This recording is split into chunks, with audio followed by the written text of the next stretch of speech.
সুপ্রিয় শিক্ষার্থীবৃন্দ, আসসালামু আলাইকুম। তোমাদেরকে স্বাগতম জানাচ্ছি অনলাইন ক্লাসে একাদশ ও দ্বাদশ শ্রেণীর বাংলা বিষয়। আমি তোমাদের সাথে আছি মোহাম্মদ নুরুল ইসলাম রনি, সহযোগী অধ্যাপক বাংলা, কুমিল্লা সরকারি সিটি কলেজ। আজকে তোমাদের আলোচ্য বিষয় হচ্ছে বাংলা ব্যাকরণের উচ্চারণের নিয়ম। এ বিষয়ে ইতিমধ্যে আগে একটি ক্লাস নেওয়া হয়েছে, তারই ধারাবাহিকতায় সেখানে আমি তোমাদেরকে পড়েছিলাম যে বাংলা উচ্চারণের নিয়মে স্বরে অ উচ্চারণের কতগুলো নিয়ম আছে, অর্থাৎ তিনভাবে উচ্চারিত হয়: আদ্য, মধ্য এবং অন্ত। তো আমি এর আগে আদ্য এর উচ্চারণ তোমাদের পড়িয়েছি। আজকে তোমাদের পড়াবো আমি মধ্য এর উচ্চারণ, অর্থাৎ মধ্য এর উচ্চারণ কিভাবে হয়। তো আজকে তোমরা যদি বোর্ডে দেখো, আমি তোমাদের বোর্ডে একটু দেখাই যে মধ্য এর উচ্চারণ অনেকভাবে হয়, অনেক নিয়ম আছে। তার মধ্যে আমি সংক্ষিপ্তভাবে তোমাদের বেশ কয়েকটি নিয়ম এখানে আজকে দেখাবো। যে প্রথমেই আমি 1 নম্বরে যদি বলতে যাই যে মধ্য এর পরে রস্বই বা রস্যু ধ্বনি থাকলে সেই এর উচ্চারণ ওকারের মতো হয়। অর্থাৎ আমি কি বলেছি, আবারও বলুন যে মধ্য এর পরে রস্বই কিংবা রস্যু ধ্বনি থাকলে সেই এর উচ্চারণ না হয়ে ও এর মতো হয়, অর্থাৎ ওকার হয়।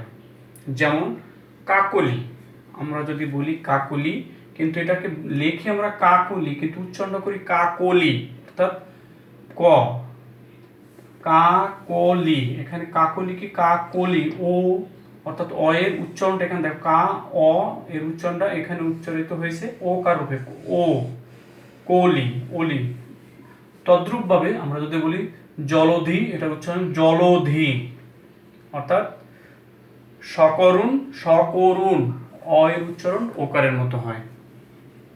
এরপর দ্বিতীয় নম্বরে যে মধ্য এর পরে, আমি এখানে ডট ডট দিয়েছি, তোমাদের এটা বুঝতে হবে যে মধ্য এর পরে রিকার থাকলে সেই এর উচ্চারণ এর মতো না হয় ওকারের মতো হয়।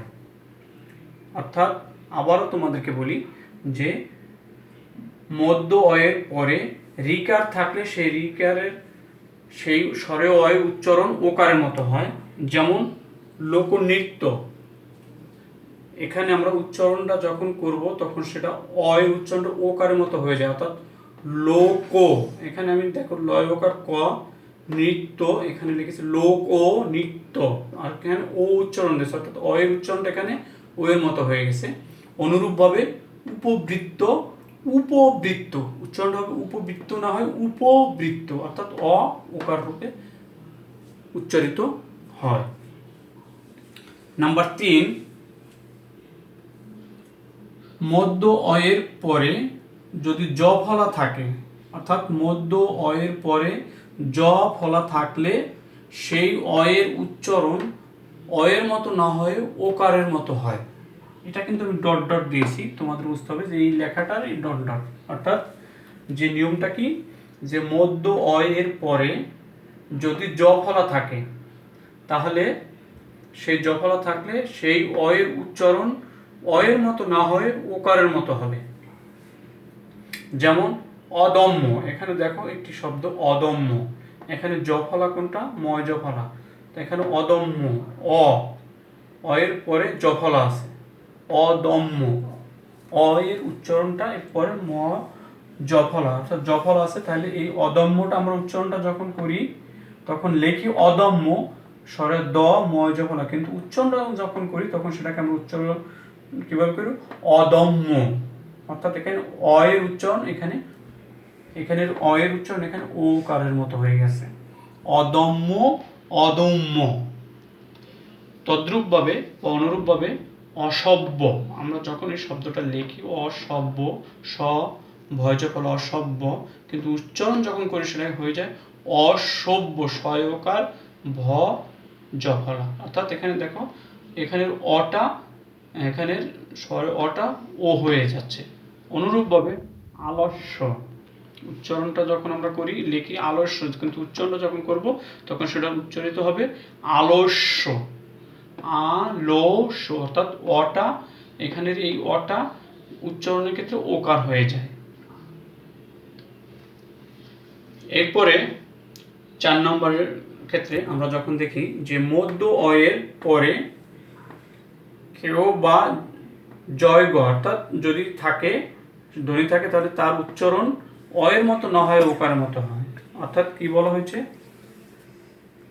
মধ্য অয়ের পরে ক্ষেয় বা জয়গর যখন থাকবে, জয়গ ধ্বনি যখন থাকবে তখন সেই ধ্বনি উচ্চারণের ক্ষেত্রে অয়ের মতো না হয় ওকারের মতো হবে। যেমন অদক্ষ, এটা অদক্ষ, এখানে দক্ষর ক্ষেত্রে জফলা আছে, এই যে জফলাটা এখানে অদক্ষ, দক্ষ অ, এখানে কিন্তু উচ্চারণ রয়েছে অ, কিন্তু যখন এটাকে আমরা লেখার ক্ষেত্রে লিখি অদক্ষ, কিন্তু যখন উচ্চারণ করি তখন সেটা উচ্চারণ হয় অদক্ষ। দেখো এখানে এই অটা এখানে কিন্তু ও রূপে উচ্চারিত হয়ে গেছে, অদক্ষ লিখলাম, উচ্চারণ করতে হবে অদক্ষ, অদক্ষ, তাহলে অ এর উচ্চারণটা ওকার হয়ে যায়। অর্থাৎ আমি বলেছি যে মধ্য অ এর পরে যদি কেউ বা জয়গ থাকে তখন সেই ক্ষেত্রে সেই ধ্বনি থাকলে সেই অ এর উচ্চারণ অ এর মতো না হয় ওকার হয়ে যায়। অর্থাৎ অদক্ষ আমরা লিখি অদক্ষ কিন্তু উচ্চারণ করি অদক্ষ। অনুরূপভাবে অবজ্ঞা আমরা লিখি অবজ্ঞা কিন্তু উচ্চারণ করি অবজ্ঞা, অবজ্ঞা, অর্থাৎ বয়কার জয়গ। অনুরূপভাবে বিশেষজ্ঞ আমরা লিখি বিশেষজ্ঞ কিন্তু উচ্চারণ করি বিশেষজ্ঞ, বিশেষজ্ঞ, অর্থাৎ এখানের অ ওকার উচ্চারিত, এখানেরও অ ওকার হিসেবে উচ্চারিত হচ্ছে। এরপর 5 নম্বরে আমরা যে নিয়মটা বলেছি যে মধ্য অয় এর আগে, আমরা এর আগে কিন্তু মধ্য অয়ের পরে, মধ্য অয়ের পরে, মধ্য অয়ের পরে, মধ্য অয়ের পরে 4টা নিয়মই কিন্তু আমরা পরে দেখেছি, কিন্তু এই ক্ষেত্রে শুধু 5 নম্বরে আমরা কিন্তু একটু ব্যতিক্রম, যে মধ্য অয়ের পরে আগে স্বরে অ, স্বরে আ, এ, ও, এই 4টি স্বরধ্বনির যে কোনো একটি থাকলে সেই অ এর উচ্চারণ ও রূপে উচ্চারিত হবে। অর্থাৎ তোমরা কি বুঝতে পারছো যে আমি আগেই বলেছি যে মধ্য অ এর আগে, পরে না কিন্তু বাকি 4টাই ছিল পরে, এটা কিন্তু আগে, মধ্য অ এর আগে স্বরে অ, স্বরে আ, এ, ও, এই 4টি স্বরধ্বনির যে কোনো একটি থাকলে সেই অ এর উচ্চারণ ও কার রূপে বা ও রূপে উচ্চারিত হবে। তাহলে আমরা দেখি যে আসলে মধ্য এর আগে অ আ কোথায় আছে। যেমন কমল, কমল, ক মল, এই কমলটা উচ্চারণ ক্ষেত্রে কিন্তু এই মধ্য আয়ের আগেই কিন্তু আমরা আরেকটা অ উচ্চারণ করি, কমল, অ চলে আসছে। তাহলে যখন আমরা এটাকে লিখি কমল, সেটাকে লেখার ক্ষেত্রে কিন্তু এইভাবে কমল আর কমল লিখি, কিন্তু উচ্চারণ করার ক্ষেত্রে কিন্তু সেটাকে আমরা করি কমল, ও ময় ওকার উচ্চারণ হয়ে যায়। অর্থাৎ এখানের যে অটা সেটা কিন্তু এখানে ও হয়ে গেল। বুঝতে পেরেছ? কমল লেখার ক্ষেত্রে কিন্তু উচ্চারণ কিন্তু হবে কমল। অনুরূপভাবে যদি আমি এখানে আরেকটি শব্দ দেখি কানন, এই কাননের ক্ষেত্রে আমরা দেখব যে কা অ নন, অর্থাৎ দেখো এখানে মধ্য অ এর আগে কিন্তু কা একটা অ উচ্চারিত হয়, অর্থাৎ কানন। এই কাননটা যখন আমরা লিখব বানানোর ক্ষেত্রে লিখব কানন এভাবে, কিন্তু উচ্চারণটা করব কানন, নয়কার নো ন, অর্থাৎ এখানকার অটা ও রূপে উচ্চারিত হয়ে যাচ্ছে।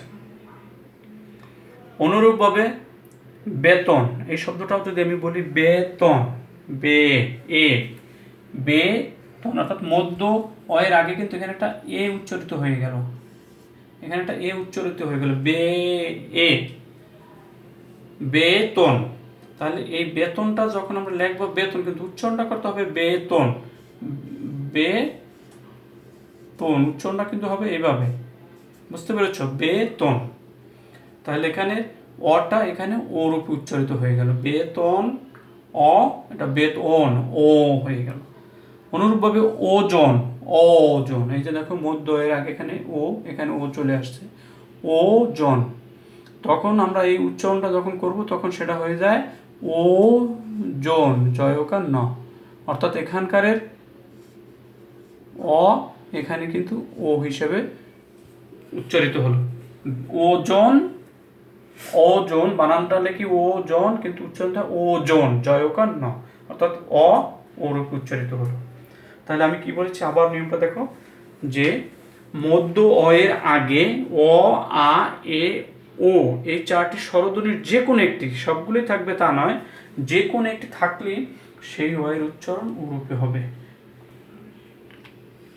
সর্বশেষ যে নিয়মটা মধ্য অ এর, সেটা হলো বাংলায় বেশ কিছু তৎসম শব্দ স্বাধীন ব্যবহারে, আমরা দেখি যে বাংলায় বেশ কিছু তৎসম শব্দ স্বাধীন ব্যবহারে হসন্ত উচ্চারিত হলেও সমাসবদ্ধ অবস্থায় কিন্তু সে পূর্বপদের শেষের অরক্ষিত হয়ে ওকার রূপে উচ্চারিত হয়।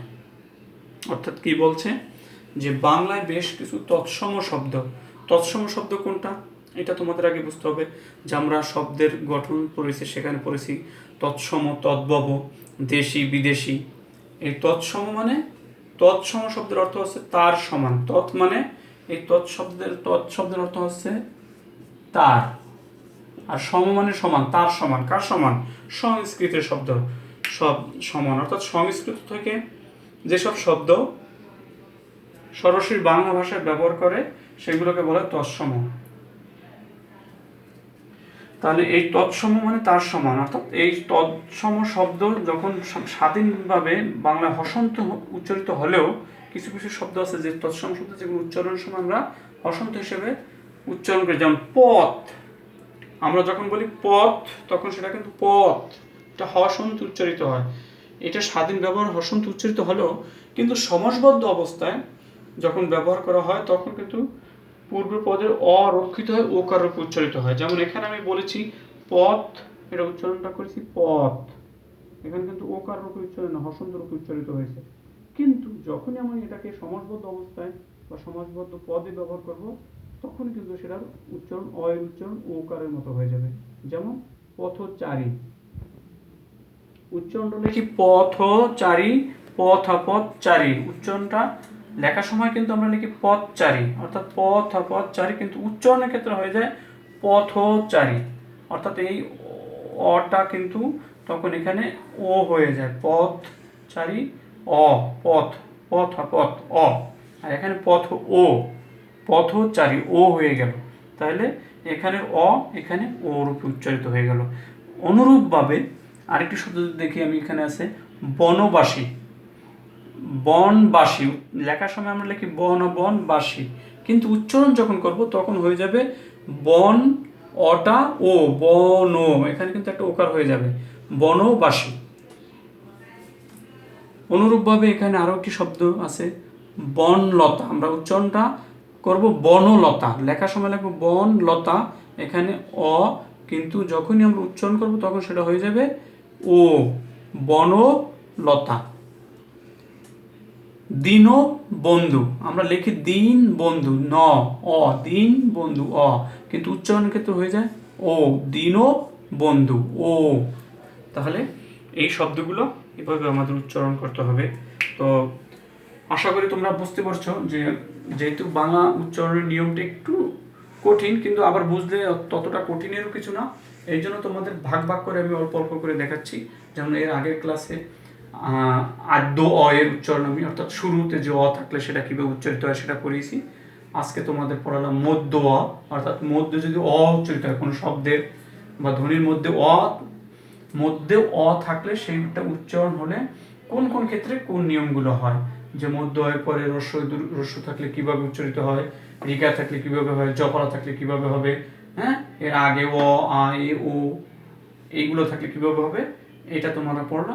এর পরবর্তী ক্লাসে আমি আরেকটি তোমাদের এই উচ্চারণের উপরে আরেকটি ক্লাস নিতে হবে, সেটা এখানে পড়াবো আমি অন্ত অয়ের উচ্চারণ, অর্থাৎ শেষে যদি অ থাকে সেটা কিভাবে উচ্চারিত হয়।